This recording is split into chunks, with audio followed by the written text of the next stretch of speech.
ಕೂತ್ಕಡೆ ಕೂತ್ಕಡೆ ಇನ್ನೊಂದ್ಸಲ ಕೂರ್ಸಪ್ಪಜಿ.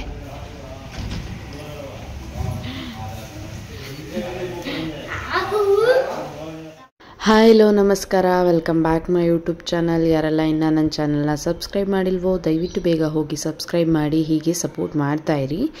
ಇದು ಬಂದು ಶನಿವಾರದ ವ್ಲಾಗ್ ಆಗಿರುತ್ತೆ, ರ್ಯಾಂಡಮ್ ಮಿನಿ ವ್ಲಾಗ್. ಜಾಸ್ತಿ ವೀಡಿಯೋಸ್ ಮಾಡೋದಕ್ಕಾಗಲಿಲ್ಲ, ಮಾಡಿರುವಷ್ಟು ವೀಡಿಯೋನೇ ಎಡಿಟ್ ಮಾಡಿ ಒಂದು ಕ್ಲಿಪ್ ಮಾಡಿ ನಿಮ್ಮ ಮುಂದೆ ತೋರಿಸೋ ಪ್ರಯತ್ನ ಮಾಡ್ತಾಯಿದ್ದೀನಿ. ದಯವಿಟ್ಟು ಕೊನೆವರೆಗೂ ವೀಡಿಯೋ ಸ್ಕಿಪ್ ಮಾಡಿದೆ ನೋಡಿ, ಹೀಗೆ ಸಪೋರ್ಟ್ ಮಾಡ್ತಾಯಿರಿ. ಇವತ್ತು ನನ್ನ ಮಗನಿಗೆ ಮಧ್ಯಾಹ್ನ ಲಂಚ್ ಏನಿರಲಿಲ್ಲ, ಆಫ್ ಡೇ ಅಲ್ವಾ, ಅದಕ್ಕೆ ಬರೀ ಸ್ನ್ಯಾಕ್ಸ್ ಕೊಟ್ಟೆ. ಮ್ಯಾಗಿ ಬೇಕಂತ ಸಿಕ್ಕಾಬಟ್ಟೆ ಹಠ ಮಾಡ್ತಿದ್ದ. ಇದು ಹೆಲ್ತ್ಗೆ ಒಳ್ಳೇದಲ್ಲ ಅಂತ ನನಗೆ ಗೊತ್ತು. ಯಾವಾಗಲೂ 6 ತಿಂಗಳಿಗೂ ವರ್ಷಕ್ಕೋ ಒಂದ್ಸಲಿ ಮಾಡಿಕೊಡೋದು. ಇವಳು ಸೈಲೆಂಟಾಗಿರಲಿ ಅಂದ್ಬಿಟ್ಟು ಬ್ಯುಸಿ ಮಾಡೋದಕ್ಕೋಸ್ಕರ ಇದನ್ನು ಅವಳಿಗೆ ಕೊಟ್ಟಿದ್ದೆ ಅಷ್ಟೇ. ಅವ್ನು ರೆಡಿ ಆದ ತಕ್ಷಣ ಕರ್ಕೊಂಡು ಆಚೆಗೆ ಬರ್ತಾವಳೆ. ಅವ್ನು ರೆಡಿ ಆದ ತಕ್ಷಣ ಅವಳು ಬಸ್ ಹತ್ತಿಸ್ಬಿಡ್ಬೇಕು. ಮನೆಯೊಳಗೆ ಅವ್ನಿಗೆ ಇರೋಕ್ಕೆ ಮಾತ್ರ ಬಿಡಲ್ಲ ಇವಳು. ಕೈ ಇಟ್ಕೊಂಡು ಎಷ್ಟು ಚೆನ್ನಾಗಿ ಕರ್ಕೊಂಡು ಬರ್ತಾಯಿದ್ಲು. ಆಮೇಲೆ ಇವತ್ತು ನನ್ನ ಮಗನ ಸ್ಕೂಲಲ್ಲಿ ಗಾಳಿಪಟದ್ದು ಸ್ಪರ್ಧೆ ಅಥವಾ ಕೈಟ್ ಶೋ ಥರ ಇತ್ತು. ಅದಕ್ಕೆ ನಾವು ಮನೇಲೆ ಗಾಳಿಪಟ ಕಟ್ಸಿದ್ವಿ. ಅದನ್ನು ಇಟ್ಕೊಂಡು ರೆಡಿಯಾಗಿ ನಿಂತಿದ್ದ. ಅಂಗಡಿಲಿ ತರೋದು ಬೇಡ, ಒಂದು ಆ್ಯಕ್ಟಿವಿಟಿ ಥರ ಇರುತ್ತೆ, ಮನೇಲೇ ಮಾಡೋಣ ಅಂತ ಹೇಳಿ ಹುಡುಗರು ಕಟ್ಕೊಂಡು ಮನೇಲೇ ಪಟನ ಕಟ್ಸ್ಕೊಂಡಿದ್ದ. ಬಾಯ್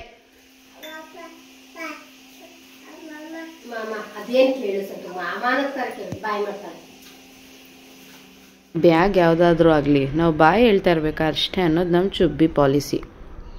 ಇವಳು ರೆಡಿಯಾಗಿ ಆಚೆ ಬಂದು ಏನು ಮಾಡ್ತಿದ್ದಾಳೆ ನೀವು? ಅಮ್ಮ ತುಳಸಿ ಕೀಳ್ತಾವಳೆ, ಅಮ್ಮ ತುಳಸಿ ಕೀಳ್ತಾವಳೆ.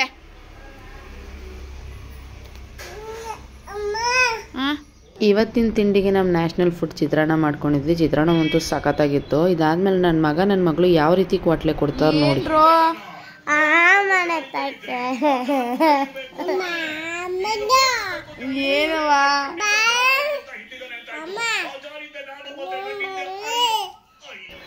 ನನ್ನ ಮಗನ ಹಿಂಸೆ ಮೇರೆಗೆ ಆ ಮನೆ ಹತ್ರ ಬಂದು ಇಲ್ಲಿ ದನ ಕರುಗಳಿಗೆ ನಮ್ಮ ಚಿಕ್ಕರಾಜು ಅವರು ಭಾರಿ ಕೇರ್ ತೋರಿಸ್ತಾಯಿದ್ರು. ಒಬ್ರೊಬ್ಬಕ್ಕೆ ಕೆಲ್ಸಕ್ಕೆ ಬಂದ್ಬಿಟ್ಟಿದ್ರು ಅಂತ ನನಗೂ ಶಾಕ್ ಆಯಿತು. ಆಚೆ ಕೂತ್ಕೊಂಡು ನಾವುಗಳು ಮಾತಾಡ್ತಾ ಇದ್ವಿ. ಎತ್ತಿನ ಗಾಡೀಲಿ ಒಲ್ಲೆ ಇರ್ಕೊಂಡು ಬಂತು. ವಾನರ ಸೈನ್ಯ ಎಲ್ಲ ಜೋಡಿಸ್ತಾಯಿದ್ರು. ಎಷ್ಟು ಫಾಸ್ಟಾಗಿ ಕ್ವಿಕ್ಕಾಗಿ ಒಬ್ಬರು ಎತ್ಕೊಟ್ರೆ ಎತ್ತು ಜೋಡಿಸ್ತಾ ಇದ್ರು. ಏನೋ ಒಂಥರ ಇವೆಲ್ಲ ನೋಡೋದಕ್ಕೆ ಚಂದ ಅಂತ ವೀಡಿಯೋ ಮಾಡಿದೆ ಅಷ್ಟೇ. ಹಿಂಗೋ ಭತ್ತ ಬೆಳೆದಿರೋ ಟೈಮು ನಮ್ಗೆ ದನ ಕರುಗಳಿಗೆ ಬೇಕು ಅಂತ ಯಾರ ಹತ್ರ ನಾವು ತೊಗೊಂಬಂದಿದ್ವಿ. ಅದನ್ನು ಇಲ್ಲಿ ಮೆದೆ ಹಾಕ್ತಾಯಿದ್ರು. ಬೇರೆದಾಗಿದ್ದರೆ ಪಿಂಡಿ ಕಟ್ಟಿಲ್ಲ ಅಂದಿದ್ರೆ ದೊಡ್ಡದಾಗಿ ಮೆದೆ ಹಾಕ್ತಿದ್ವಿ. ಇದನ್ನು ಹಾಕೋದಕ್ಕಾಗಲ್ಲ ಅಂತ ಹೇಳಿ ಇಲ್ಲ ಹಾಕ್ತಿದ್ದೀವಿ ಅಷ್ಟೇ. ಇನ್ನು ನಮ್ಮ ಅಪ್ಪನ ಹತ್ರ ಹೋಗ್ಬಿಟ್ಟು ಇವಳು ಬರೋದಕ್ಕೆ ರೆಡಿ ಇಲ್ಲ. ನಮ್ಮಪ್ಪ ದನನ ಹತ್ರ ಕರ್ಕೊಂಡು ಹೋಗಿ ಮುಡಿಸ್ತಾ ಇದ್ರು. ನೋಡಿ ನಮ್ಮ ಗೋಮಾತೆ ಹತ್ರ ಹೋಗಿ ಇವಳು ಏನೇನು ಆಟ ಆಡ್ತಿದ್ದಾಳೆ ಅಂತ ನೋಡೋದಕ್ಕೊಂಥರ ಚೆನ್ನಾಗಿತ್ತು. ಅದ್ರ ಮೇಲೆ ಕೂತ್ಕೊಂಡ್ಲು ಮಜಾ ಮಾಡಿದ್ಲು. ಅದು ಮಾತ್ರ ಪಾಪ ಸೈಲೆಂಟಾಗಿತ್ತು. ಒಂಟಿ ಎತ್ತಿದು. ಇದನ್ನಾಯಿತು. ಕೂತ್ಕಡೆ ಕೂತ್ಕಡೆ ಇನ್ನೊಂದ್ಸಲ ಕೂರ್ಸಪ್ಪಜಿ.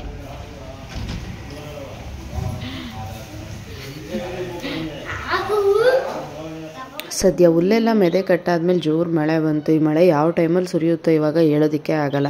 ಇಲ್ಲ ಅಂದಿದ್ರೆ ಹುಲ್ಲೆಲ್ಲ ನೆಂತೋಗೋದು, ಅದು ಕೊಳ್ದೋಗೋದು, ಹಸುಗಳಿಗೆ ಮೇಯೋದಕ್ಕೂ ಚೆನ್ನಾಗಿರ್ತಿರ್ಲಿಲ್ಲ. ಇಲ್ಲಿ ಮಳೆ ನಿಂತ ಮೇಲೆ ವೆಯ್ಟ್ ಮಾಡ್ತಾಯಿದ್ದು. ನಾನು ಮನೆ ಕಡೆ ಬಂದೆ.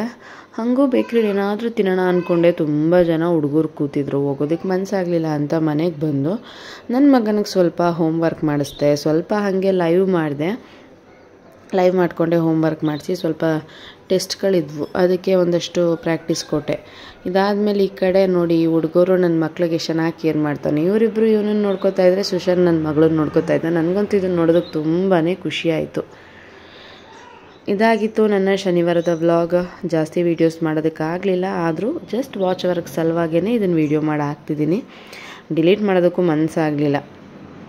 ಐ ಹೋಪ್ ಈ ಸಣ್ಣ ವೀಡಿಯೋ ನಿಮಗೆಲ್ಲ ಇಷ್ಟ ಆಗಿರುತ್ತೆ ಅಂತ ಭಾವಿಸ್ತಾ ನಾನು ವೀಡಿಯೋನ ಮುಗಿಸ್ತಾ ಇದ್ದೀನಿ. ಮತ್ತೆ ಬರ್ತೀನಿ ಒಂದು ಹೊಸ ವ್ಲಾಗ್ ಒಂದಿಗೆ ಅಂತ ಹೇಳ್ತಾ ಶುಭರಾತ್ರಿ. Bye bye. Thank you. ಯಾರೆಲ್ಲ ನನ್ನ ವೀಡಿಯೋ ವಾಚ್ ಮಾಡ್ತಿದ್ದೀರಾ, ಥ್ಯಾಂಕ್ ಯು ಸೋ ಮಚ್.